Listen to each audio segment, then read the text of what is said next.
What's up, YouTube? For today's video, we're a full cow bovine Pokemon team. So we got Tauros, Shiny Tauros, Miltank, Shiny Miltank, Bouffalant, and Shiny Bouffalant all in one team. Because the cows and the bulls, am I right? If you want to check me out on Twitch, this is where I do all my live streams for Pokemon theme teams, Pokemon sweeps, shiny hunting, and all other Pokemon and non-Pokemon related games. You can check that out in the description of the video, and let's get into it. We got two battles today, and this is actually a pretty fun team to do. The first battle here we have is against Joba King, and we got one sort of kind of long battle as the second one, as you'll soon find out. Okay, so we got a Pelipalite here. I'm going to be leading with Miltank.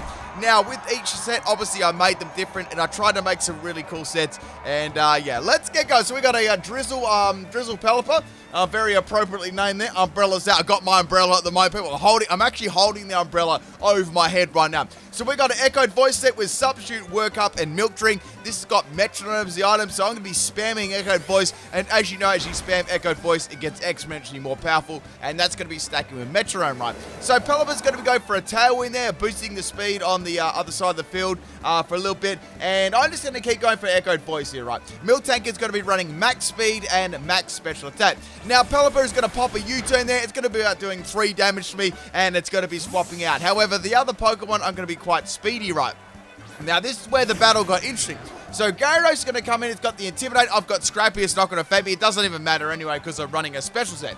Now, going for these Echoed Voice, this is my, that was my third Echoed Voice there. So, Gyarados is going to get hit pretty hard by the next one. So, I went for another Echoed Voice, and I thought they might be using Special Gyarados. So, they're going to go for the Hurricane 100% actually in the rain. And Echoed Voice actually gets a really, really big crit here and takes the Gyarados out. That was a huge crit. Gyarados definitely wouldn't have gone down to that one. It would have needed like another one there. So Miltank is going to be hitting really, really hard right now. So in comes the Ludicolo here. I can go for another Echoed Voice. This is my 4th Echoed Voice now, and this is going to be hitting very, very hard. They're going to go for a Disrespect Water Gun. Miltank lives on 3 health and pops off another Echoed Voice. Man, it almost took it out in one shot. So Ludicolo is going to have the Rain Dish ability and heal up a little bit, and it's also going to have the leftovers as well. They tried for the Disrespect Water Gun. They tried, but they got very close. Unfortunately for them now, which is really bad, the Tailwind is actually gone, so I can outspeed the Ludicolo, and go for the Echo Voice, and Ludicolo is going to go down, and Miltank is getting some really heavy hits in now with Echo Voice, right? So next Pokemon is the Pelipper. So, okay, Pelipper, I should be able to one-shot this. It has to be really, really bulky to live this. So I've got, this is my 6th Echo Voice in a row, and Pelipper, man, that just gets dropped straight out of the sky. So 3 Pokemon are gone. We've got a Miltank Echoed Voice sweep happening right now. Now, this is what happens when you try and water gun the big boy. All right, so we got the Miltank here. Now, Miltank is very bulky, right? I thought, well, I've got 6 of these up. This is going to do an enormous amount of damage to Miltank. So, not Miltank. Miltank's going to go for the Echo Voice, and the Loch Ness Monster is going to live and go for an Ice Beam. Man, I thought I would have taken that out. I honestly would. Maybe that was, I'm not sure whether that was Assault Vest or not, but I definitely thought I would have one-shot a Miltank there, so I think I might have been. So we're going to go into Tauros now. This is a pretty fun set. It was a special Sheer Force Tauros. So we got Blizzard, Fire Blast, Thunder, and Uproar. Thunder is going to be 100% accuracy in the rain, and as you can see, this is a team like all based around the rain, right? So Miltank is going to be going down, which is kind of nice. It's also a water-type Pokemon theme too, if you didn't already see that, theme team vibe. So the rain is going to stop, which is going to make my Thunder, well, not 100% accurate anymore, which is always the issue. And out comes Soldier. Now, they tried to bait me with a Lightning Rod, but I know what's going to go on there. So I've got Uproar as well, and I've got Throat Spray as the item too. So max speed, max special attack, modest nature. So go for that Uproar there. Uproar is going to do a little bit of damage, and it's going to activate the Throat Spray. Now, Uproar is just like a special version of like Thrash, basically. And now Seeking is going to go for a Waterfall, and Waterfall is about a 3-hit KO. And Tauros is going to still make an Uproar, so I'm locked into using that for 2 to 3 turns. So go for another Uproar on the Seeking. I thought Seeking may just live, and it did. And it went for Horn Drill, and Horn Drill misses, thank goodness, because my Tauros would have gone down. So now this is my last turn of Uproar before I actually, calm down a little bit. And Seeking is going to get fainted there. So we got one more Pokemon here. I've only lost 1 Pokemon at the moment. So Tauros is going to finally calm down. The last Pokemon that is the Purple Gal, which is the Lapras. I was like, okay, Lapras, this is probably going to be G-Max Lapras. I mean, if it's not G-Max Lapras, it's going to be Dynamax Lapras. I have to use one of those, to get back into the game. So I've got Thunder, Fire Blast, and Blizzard. I thought, let's go for Thunder again. I've got a +1 in special attack. What could possibly go wrong? And now we got the Lapras with the G-Max. So I thought, okay, the only bad thing would be if Lapras has, like, weakness policy. That would be kind of bad because it would do a lot of damage. But even if it doesn't, it's still going to do some pretty good damage, and it may be able to get its G-Max move up too, making it very, very bulky. So Lapras is just staring down at my bull. I'm going to go for the Thunder. Does some pretty good damage, I guess, when you look at Tauros' horrible special attack. And now Lapras is going to fire some Max Guys. Wait, that Max Guys started to come out of its body, but then it came out of its head. What? How did that work? So Tauros is going to go down, and the rain is now back on the field. Goodbye, Tauros. You did amazing there. Actually, Miltank, you did amazing. Tauros, you just did one Thunder KO. So back into, firstly into Bouffalant here. Now, this is a head charge set with Choice Scarf. Probably the most standard set on my team. So I went for the head charge there and Reckless, and it really does very underwhelming damage. Like, real talk, I did almost the same amount in recoil that I did to the Lapras. So Lapras is going to fire another water laser at my Bouffalant, and Bouffalant is going to go down in one shot. So now Lapras is starting to take a few of my Pokemon out. It's got one more turn of G-Max left, so I really got to make sure I do as much damage to it as possible. And with this Bouffalant set, I mean, you couldn't have asked for a better set. So we got Belch, Mudshot, Uproar, and Rest with a Chesto Berry. So what I'm going to be doing, right, if I take a bit of damage, I can use Chesto Berry, then I can use Belch on my Bouffalant, right? So now Lapras is going to go for the G-Max Resonance. That's going to do very little damage. However, it is going to set up the Aurora Veil, which is going to be making this thing very bulky. So after when it comes out of the, the G-Max, it's going to still be very bulky. So Uproar does, like, no damage at all. I actually get a crit, which is kind of funny. And now Bouffalant is making an Uproar. Like, I just imagine in a yard, right, you got a Bouffalant running around making an Uproar. It's perfect. So, Purple Girl's got about a quarter health left. I don't know whether they can heal up or not. I really don't want to find out. So, Lapras is going to go for a Surf in the rain here. Bouffalant is fairly bulky, so it does take it. This is running max health and max special attack, by the way. A little bit more bulky, slower set. So, the second Uproar does 2 damage instead of 1. And now Lapras is going to be able to go for another Surf and take me out, or a Thunder. It doesn't really matter. I knew my Bouffalant was going to be going down this set. So, Lapras is nearly taken out. It's taken out like 3 of my team now, so I'm only down to left 2 more Pokemon. So I've got a Tauros left and a Miltank. So I thought, okay, we'll go into Miltank here, and I'll just finish this battle off with, rollout Miltank. I thought I'd do a rollout Miltank for fun in this battle. So this is a rollout defense kill, Miltank with Attract and Milk Drink, of course, because it drinks its own milk, which is it's just kind of weird, but it does. So we went for rollout there. Rollout's going to miss, and now Lapras is going to go for a Surf in without the rain, but even without the rain, it still does pretty good damage. It's a 2-year KO. So now my only attacking move now is rollout. So I thought, okay, well, let's go for rollout again. I don't think it's going to take it out because of the Veil on the field, and it does like 3 damage to Lapras. And now Lapras can go for another Surf and take me out. Lapras has taken out 4 of my Pokemon, so I've got to take this thing out. Now, I do have still Dynamax in the back, and I've still got 1 more Tauros left. So it's like, okay. Now, this Tauros isn't probably going to do amazingly well if I get really, really unlucky. So I thought, what I'm going to do, this is a Horn Drill, Sleep Talk, Fissure, Rest, Tauros, right? Like a bulky build, max health, and split defenses. What I thought, I'd just go for Dynamax, and I'll just go for I can go for Max Strike. Any of those moves will be able to take the Lapras out, right? And I'll get that dub. Now, with this set, it's actually kind of cool because it's very bulky, and you can actually make use of its bulk. Taurus's bulk, and then you can spam off Fissure and Max Strike at the same time, right? I've actually been meaning to do this Cow and Bovine team for like a very, very long time. It's like I thinking about doing this one like Gen 6 or 7. Anyway, so Purple Gal is finally going to go down, thank goodness. But a very good comeback there with the Lapras. Thank you for the battle, Joe King. And let's get on to battle 2. Now, this next battle was really, really long, and I had to I think I had to speed like little bits up. This is a battle against Super. These battles are done on my Twitch too, so if you do want to come and battle me, links in the description, twitch.tv/PIMPNITE. Even if you don't want to battle me, you just want to come and watch the battles live and my reactions to the battles live, you can definitely do that. So we got an Aggie Slash lead here. I've got my Bouffalant, and I led with Bouffalant for a reason, right? So I went for Earthquake. Aggie is going to go for the King Shield, and of course, Earthquake is not going to do anything. The good thing about that is using Earthquake, I'm not going to get a drop in attack either. So go for Earthquake on the Aggie Slash, praying for no like weakness policy or something like that. And it does alright damage, and now it's going to use Reflect. So I was like, okay, that's no good. That's really no good at all. But I was like, well, I'm just going to have to stall that anyway, so I might as well just keep it in and just keep using Earthquake, like, and see what other moves this is actually going to do. So I didn't really have a chance there. I couldn't swap after this because the Aggie Slash is going to go for Block. So it's got King Shield, Block, and it's got Reflect. It's like, does it actually have an attacking move on? Like, what does it have? So I went for the Earthquake. They're going to have Metal Sound, so it had no attacking moves whatsoever. It was a purely setting up Aggie Slash as the lead. So I thought, okay, they're probably going to bring something in to, you know, take me out afterwards at -2 in special defense run. So Aggie Fleck is going to go down, which is good. That, you know, that at least that means no more Reflects on the field, right? So next Pokemon is the Aggie Specs. They are running a full Aggie Slash team. My goodness, this was a very, very bulky team. So go for Earthquake. It's probably about a 5 to 6 hit KO, to be honest. And now we get the Aggie Slash going, changing its stance, and it's going to be going for a Hyper Beam. So it was a special set. Like, it fires this Hyper Beam out of its nose through its sword, and Bouffalant gets absolutely dominated in one shot.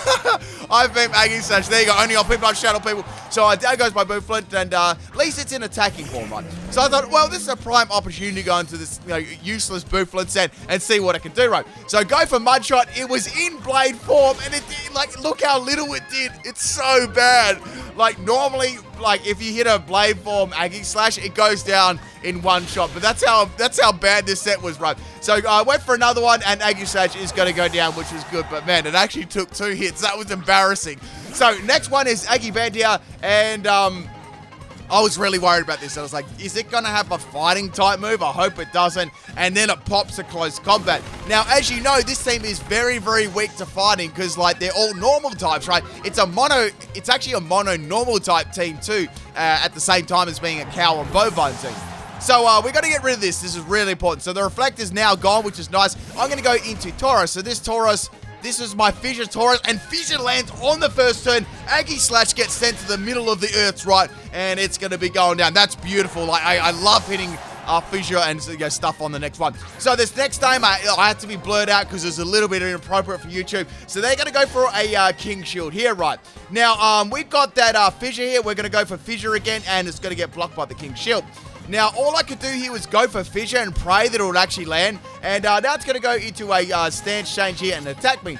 Now, this set was the most annoying... sorry, no, this wasn't it. It was the one afterwards. So they're going to go for a Steel Beam here. Steel Beam does some really good damage there. This is a very, very bulky Tauros, though. My EVs were max health and max special defense. Sorry, I was running a max... I was getting mixed up with another one, so it was meant to be a very bulky on the special side one. So now Aggie Slash is going to go for a Destiny Bond here, hoping I take it with it. Now, if Fissure lands, we're both going to go down. But if Fissure doesn't land, then, you know, they'll probably take me down with Steel Beam anyway. It'll be a very, very close thing, right? So go for Fissure on the Aggie Slash, and it is going to obviously miss. And now comes the second Steel Beam from the Aggie Slash, and that is going to take my Tauros out. But it's an eye for an eye because Steel Beam does so much recoil damage, and it's going to take it out there. So there's 4 Aggie Slashes down, and I've got 2 Bouffalants and... 2 Bouffalants, and like there's enough meat here to last someone for a year, right? So we're gonna send in the Miltank, and the next Pokemon is also a in a sort of inappropriate name too, so I can't be having these ones on YouTube. So I had to Kath loved blurring all these out, by the way. She loved it so much. So now it's gonna go for Toxic. This was the annoying set. This was the purely annoying set, right? This was a very, very long battle. So this Miltank, right, as you know, was the Echoed Voice set. So I thought, okay, even if I resist it, I might be able to get, like, loads of Echoed Voice stuff, and then as it starts to get, like, crazy amounts of base power, and if I hit it in Blade form, it's going to do a lot of damage, right? So, obviously, Miltank is running Scrappy, so it can hit Ghost-type Pokemon, and I'm going to be taking some damage from Toxie. They keep going for a King Shield, and then they just attack the next turn, and then they keep going for King Shield. That's basically what they're doing here, right? So what they're going to be doing is they're going to be going into their Aggie Slash Blade form, and they're going to be going for a Gyro Ball here, right? Now, since I'm running a speedy set, it is going to do some pretty good damage to me. And, like, another one of those is definitely going to be taking my Miltank out, right? So the Aegislash has got leftovers, which is not going to help either. And Miltank is losing health really, really fast. Now, the important thing with Echo Voice is I just keep going for it, even though it's obviously not going to hit the Aegislash when they go for the King Shield, right? So like, this bit was super, super annoying, because I guess the problem with my team was I didn't have a lot of, like, outside of that Earthquaking Bouffalant, there was no super duper hard hitters. I mean, sure, I had that Tauros with Fire Blast, but, you know, coming off Tauros's bad special attack and stuff like that, it really was a very, like, that was my second best attack. So you can see how much this team actually struggles against ghost types, right? So going for another Echoed Voice there, it barely even scratches the surface. And Aegislash is going to be able to go for another attacking move, being Gyro Ball, on my Miltank, and that is going to take me out. Nothing I could have done there. I was completely and utterly walled. Do you like what I did there, people? Man, I almost messed that joke up. So we got another round of leftovers on the Aegislash there. I've got 2 more Pokemon left, and there are 2 more Aegislashes left. So now we're going to be going into the Tauruses with the Shiny Tauros. This was the Fire Blast set. So it's like, okay, I'm not playing any more games here. I want to get rid of this thing. I just want to get rid of it, alright? So go for Dynamax Tauros, and I thought, well, I could put up the Max Flare on the, I could go for Max Flare and put up the Sun, right? And that'll boost the power of my fire type moves in case this thing, you know, manages to stall me around like 3 turns of Dynamax, which, you know, coming off Taurus's bad special attack, it having King Shield and Aegislash being quite bulky, you know, a definite possibility, right? So it's going to change its stance again, and it's going to be going for a King Shield. So it's like, okay, fine. I want to be able to hit this with the Sun up, so that's all good. I'm happy with that. Now, this is going to be going for Max Flare again. It's interesting. Tauros gets a lot of cool special moves. Then you get a lot of normal type Pokemon get those, you know, a wide variety of moves, which is like really, really cool. I got a question for you people. Do you think normal should be super effective against something? Like, let me know what you think in the comment section. Like, as in a new type comes in, what if that new type is actually weak to normal? Like, that'd be really, really interesting. I know it would change a lot of things. Like, it would change stuff drastically, but it's something to think about. I think it'd be kind of interesting. So anyway, I'm going to get hit by a poison, of course, from the Aegislash. So this just went for so long, man. Like, this went for so long. So now Tauros is going to take some more toxic damage here. And this is my final turn of the Dynamax. And now Aegislash is going to go for another King Shield. So pretty much here, that was stalling me for... I'm just looking at the battle right now. Out of this whole battle, right, this matchup was over 50% of the battle. I'd say 70 to 75% of the battle was this matchup trying to take this goddamn Aegislash out, right? So I'm going to take some more damage from the Toxic, and Tauros is going to be out of Dynamax. I kind of thought that would happen, but I really had no choice. So I went for the Fire Blast, and Fire Blast misses. That was a huge miss there, because I missed the Fire Blast in the sun. That was so important there. Now Aegislash is going to go for a Gyro Ball. I'm going to take a lot of damage from that. And now they can go for another King Shield again. Good times, right? And then I've got to land another Fire Blast against them. So Tauros is going to take some more toxic damage. But unfortunately, right, it's really going to be racking up. So I thought, okay, I've got to swap Tauros out. This is a bad time. I might have to save for later on. So I went into my Miltank, right? And I thought, okay, with this Miltank, right, I may be able to get a couple of rollouts up to, you know, see if I can take it out. But to get these rollouts happening, I need to infatuate this Aegislash for me to even have, like, a ghost of a chance to do anything, right? So I thought if I infatuate the Aegislash, right, I can infatuate, then I can go for defense kill and start spamming rollout, right? Well, rollout spams itself, but you know what I mean, right? And hopefully, you know, I can get some really good damage. If I can rack up enough rollouts against this Aegislash, when the last one comes in, it's going to get hit by the most powerful rollout. So even resisted, that will do a lot of damage, right? Now, this is a max attack and max speed Miltank. Go for that defense skill there. Now, obviously, that's going to boost the power of the rollout, the next rollout too, which is going to be good. Also, it's going to make me a little bit bulkier. So, Aegislash is going to get infatuated here, which is really, really good. It still has about half its health left. Like, it shouldn't even be alive after that Fire Blast, right? So, go for that rollout there. It does pretty much no damage, even to the Blade Form. And the Blade Form is going to be infatuated, right? And it's going to stay infatuated. So, this is good. This could be a little bit of karma for all my suffering so far. So I need probably another 2 to 3 rollouts against this thing to even, like, you know, have a chance of taking it out. So the next rollout will take it out. So Aegislash is going to be infatuated this turn, but he busts through and it gets a Toxie on me. I'm like, no. I was hoping I wouldn't get poisoned, but I do get poisoned. So now the final rollout will take out the Aegislash if I'm, you know, if it doesn't, you know, get around it or miss or something annoying like that, because rollout, you know, will reset if I miss, you know. So there's 3 minutes left in this battle. I thought this battle would be done like, I thought this would be like the 20-minute mark, like right now, but it wasn't. And Aegislash finally goes down. Like, if the video deserved a like, people was right there for like putting up with that BS. So we got one more Aegislash here. Like, that was painful, man. And the last one is Aggie Sneak Right. So it's like, okay. Now, remember, they haven't gone for a Dynamax yet, so you know they're going to go for a Dynamax here. Like, why wouldn't they? So go for the rollout. This is my 4th rollout. That does some fire damage there, right? So now Aegislash is going to pop a Sword Dance. It's like, okay, Sword Dance. I know they're going to go for a Dynamax this turn, right? They've got leftovers. Like, man, all of these have leftovers, and they're all very bulky too. Like, even if you're running like a meme set, Aegislash in defense, like in this defensive form, is very, very bulky. So now, Miltank, I know is going to outspeed. It's on its most powerful rollout here, and I've got a Tauros in the back if, you know, everything goes south, right? And we got the big old Aegislash here, and I need to take this thing out. I really want to take this thing out, right? It was going to be a very, very close thing, judging on the damage that rollout did at the start, like on the 4th turn, right? Or the 2nd turn for the last one. So go for my final rollout on Miltank, and it lives. Oh, man. And now it's going to change its stance there. I like how it actually changed its stance in Dynamax. I was hoping they wouldn't, like, stop that sort of thing. And now it's going to be going for a max Steel Spike. And I know that Miltank is obviously not going to be living that one. And Miltank is going to go down. But there's 60 seconds left on the clock, right? 60 more seconds. And I've got my Tauros. It's fast. And it's got Fire Blast, right? I didn't even try to rhyme that. So the Aegislash has got the leftovers recovery. Now, it could go for max guard. Even if it goes for max guard there, it's going to be fine, because I know that I can live 1 round of Toxic, because I pulled it out before the Toxic actually racked up. And Fire Blast misses. No way. That's just, I'm so salty about that. Like, I would have got the dub then.